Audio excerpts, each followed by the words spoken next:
EDCP 103 students, I want to talk about the answers to our exercise on subjects and verbs. The first sentence, the Twins defeated the Tigers on Tuesday night. Twins is your subject, defeated is your verb.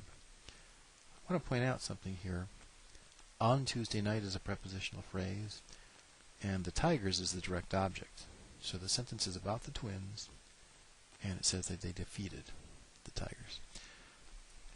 The second point, by the end of the night, the members of the Twins had boarded a plane to New York.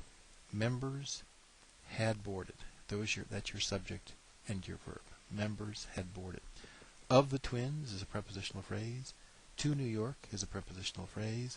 By the end of the night are two prepositional phrases. Of course, the plane is what they boarded, so that's what they call the direct object.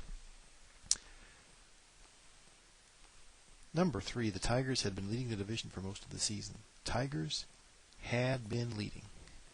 Okay, you want to have all three words in your verb phrase.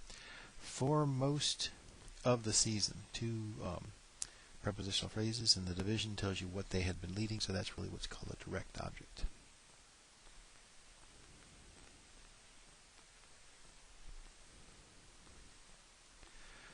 Number 4, in the end, the Tigers were beaten by the Twins. Tigers were beaten. Subject, verb. The verb is passive voice. Were beaten. By the Twins is a prepositional phrase. In the end is a prepositional phrase. So you can see the value of getting rid of the prepositional phrases in identifying a subject and a verb combination. Throwing for 5 innings, Rick Porcello pitched a great game. Rick Porcello pitched. Subject, verb. Now, these other items here, throwing for 5 innings, that's what we call a participle phrase. We'll talk about that next week. And in case games, what he pitched. So that's your direct object. It's not your subject. The Tigers will win. Tigers will win. Okay, that's your subject and verb. Tigers is your subject. Will win is your verb. Next year is just a timed phrase, so it doesn't really enter into the subject or verb. And of course, the division is what they will win. So that's the direct object.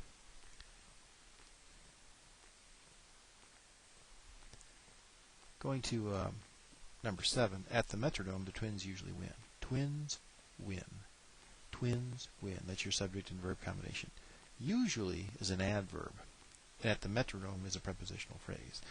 Usually is an adverb. We'll talk about that in Module 4, what adverbs and adjectives involve. Therefore, I'm not surprised at the outcome from last night. I am not surprised. Now, many grammar books would tell you not to include the negative word not, but I don't mind if you do. But this is a passive voice verb. Am not surprised. So you have to have the am and the surprised included in the verb. At the outcome from last night, those are two prepositional phrases. They should not be included in this analysis. Number 9, the Metrodome will not be used for baseball next year. Metrodome will not be used. All those words, except, as I mentioned before, many grammar books would tell you not to use the negative word, the negation, in the answer. It doesn't matter to me if you do. For baseball is a prepositional phrase. Next year is a time word, time expression, so you don't include that in the analysis here. Now, I'm going to go down to the last item here, if I can.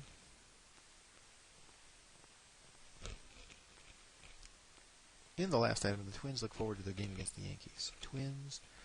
Now, look is really your verb. If you want to say look forward, that's fine. Some grammar books would call this a two-word verb, look forward. As a matter of fact, that's probably the best answer. Either look or look forward. To their game against the Yankees. These are two prepositional phrases. If you wanted to include the word to in the verb, look forward to, an argument could be made that's most pure grammar books.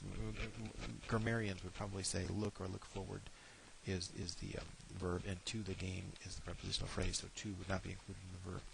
It's not a big deal right now. The big deal here is to be able to identify the subject and the verb, and whether you include to with the verb is kind of academic at this point. Why is this important? Because later on we're going to learn about subject-verb agreement and pronoun antecedent agreement. Knowing how to identify a subject and a verb is pivotal to knowing how to troubleshoot subject-verb agreement issues. So I hope this has been helpful. I know that some of you gave different answers to these items. And I hope this lecture, this demonstration has been helpful in understanding the answers to these items. Thanks very much. Take care.